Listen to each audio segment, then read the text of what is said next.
Meus caros, bem-vindos ao módulo de treino. Este será o primeiro vídeo e antes de avançarmos com qualquer matéria, convém realçar que isto que eu vou falar aqui com vocês é apenas a minha visão, é apenas a minha forma de abordar a parte do treino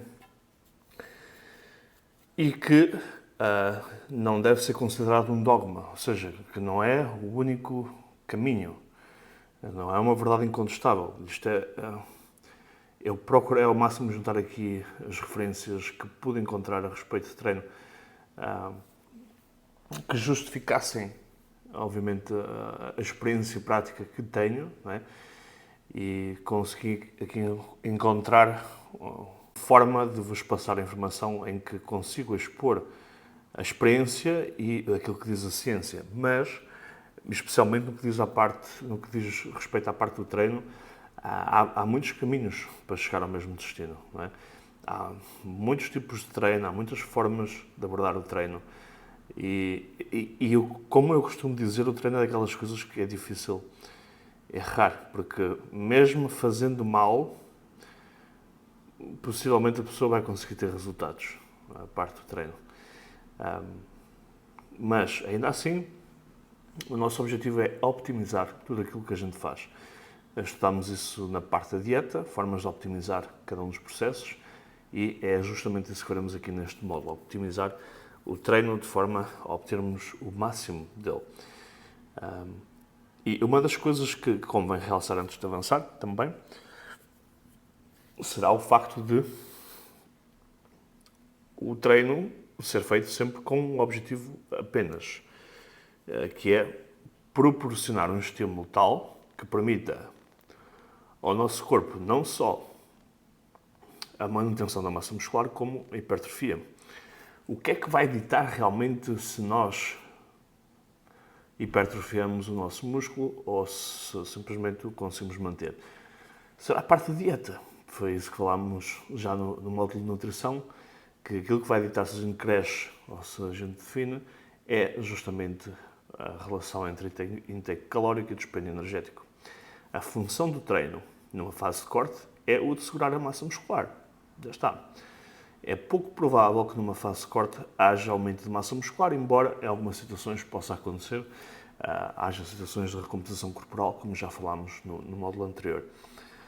Mas, para todos os efeitos, o propósito do treino é sempre o mesmo. Então não há um treino para definir, não há um treino para crescer, há um treino, não é? Que a gente procura ter o máximo de estímulo possível, procuramos mexer com as variáveis de forma a gerar a menos fadiga possível e a ter o estímulo suficiente para que ou ele cresça ou para que a gente consiga pelo menos manter a massa muscular.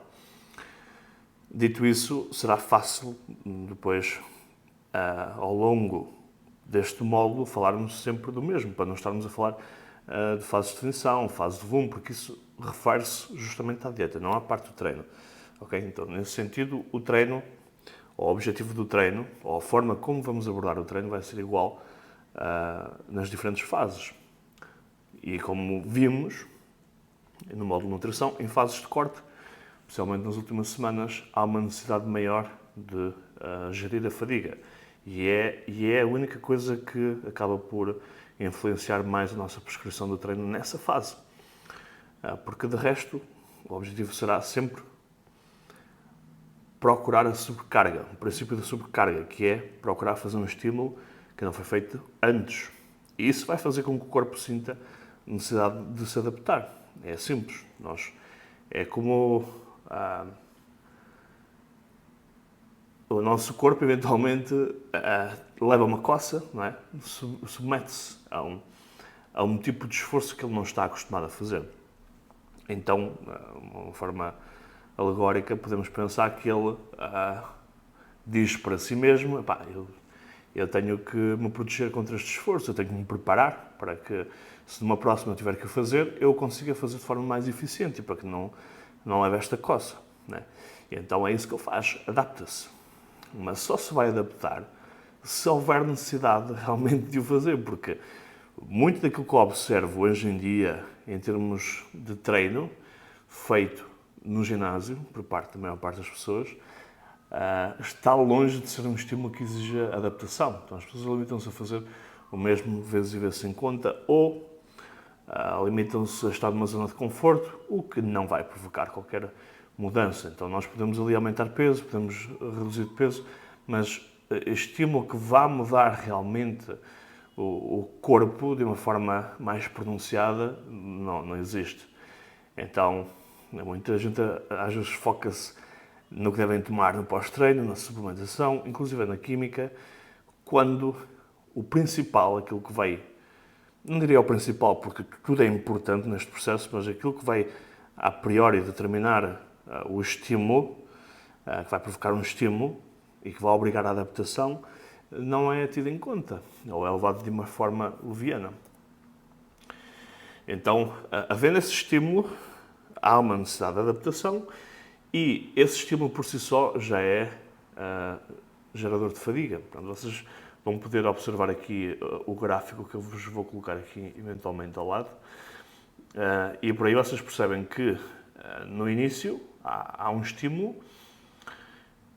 e há uma diminuição da nossa capacidade de performance. Claro, nós não conseguimos constantemente estar a fazer o mesmo número de repetições, o mesmo peso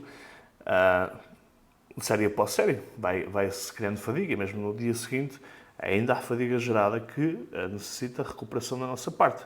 Então, o que vocês veem aqui a verde acaba por ser a fadiga que vai sendo gerida, vai sendo reduzida à medida que os nossos ganhos aumentam e à medida que a nossa performance vai se aproximando daquilo que era o nosso ponto inicial e depois, inclusive, passa. Não é? Então, tudo isso acontece através do processo de recuperação, que é isso que nós procuramos obter com o descanso e aquilo que procuramos obter através da dieta, inclusive da suplementação. Todas as variáveis são conjugadas para que nós possamos treinar com um rendimento bom, para que haja um estímulo melhor ou mais intenso que o treino anterior e para que depois possamos ter a devida recuperação para que o corpo se possa adaptar. E aquilo que a gente necessita é do estímulo correto, não é nem pouco, porque nesse sentido não haverá necessidade de adaptação, nem estímulo tal que produza tal fadiga que atrase todo esse processo e quando a gente vai para uma próxima sessão de treino do mesmo grupo muscular, em vez de conseguirmos aplicar o princípio de subcarga, ele ainda não recuperou, então não vai haver um estímulo correto ou ideal para que possamos continuar nesta escalada, né, de aumento de massa muscular. Então, é importante encontrarmos o estímulo ideal de treino.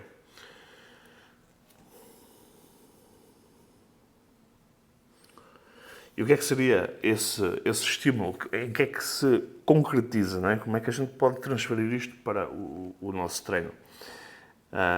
Este estímulo que falamos, este estímulo inicial, e que vai provocar hipertrofia, como é que tudo isto funciona? Não é?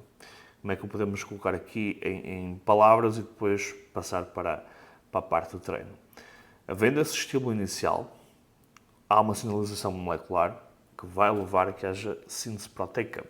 Já falámos no módulo de nutrição sobre síntese proteica, degradação proteica e percebemos o quão importante é a síntese proteica para que haja a construção de tecido muscular, né? E o balanço entre as duas. Então, aquilo que o treino faz é justamente estimular essa síntese proteica. O que é que seria esse estímulo inicial? Esse estímulo inicial vem principalmente, como principal, a tensão mecânica. E o que é isso, tensão mecânica? Os nossos músculos têm receptores mecânicos que registram a tensão que é feita nesse determinado músculo,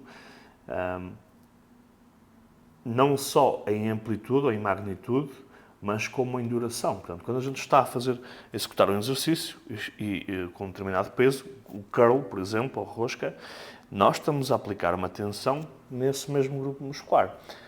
E isso por si só leva a uma cascata de acontecimentos que seria a geração de metabólitos, produtos de todas essas contrações que vão levar a que haja uma acidez maior no músculo. Isso causa fadiga, né? Então, isso seria o que iria impossibilitar de continuarmos um exercício por muito mais tempo, não é? Havendo essa acidez, essa fadiga gerada, nós vamos ficando impossibilitados de completar o exercício. E esse stress metabólico, por si só, acaba por ter uma contribuição para a hipertrofia, mas eu acredito que não seja mais que um subproduto da tensão mecânica. E podemos mencionar aqui também a ruptura de fibras musculares, que acaba por acontecer justamente pelos dois primeiros. Aplicando uma tensão mecânica no músculo, vai contribuir para que haja a formação de metabólitos e criar ou haver mais stress metabólico, e o que vai provocar também que haja rompimento de fibras. Alguns profissionais defendem que é possível isolar cada uma destes estímulos. Inclusive, em planos de treino, vemos este é o meu tipo de treino metabólico, em que causa stress metabólico. Este é o tipo de treino em que há tensão mecânica. Bom, da forma como eu vejo e consigo perceber a mecânica do treino, eu não consigo dissociar uns dos outros. Então, no caso, será muito difícil distinguir aquilo que acontece, porque acaba por ser tudo uma cascata de eventos, não é? Mas no caso do stress metabólico, é conseguido através de treino de altas repetições, de treino em que a gente faz parte da falha, que é justamente aquilo que se deve fazer, com os drop sets, os bicéries, e acontece mais através da contração concêntrica, da fase concêntrica do movimento. A nível de dano muscular, ele por si só vai causar uma resposta inflamatória, que faz parte daquilo que vai ser o processo de adaptação e, posteriormente, de hipertrofia. Portanto, nós possamos ter essa sinalização, essa inflamação. E aquilo que acaba por causar maior fadiga acaba por ser os movimentos, ou a parte excêntrica do movimento. Portanto, em treinos onde coloquemos maior ênfase na fase excêntrica do movimento, acabam por provocar um dano muscular maior. E isso poderá levar a uma fadiga maior. Não ao nível do sistema nervoso central, porque ele recupera rápido, mas a nível muscular. E é aí que nós temos que saber exatamente o que estamos a fazer, porque demasiado dano muscular vai causar demasiada inflamação também.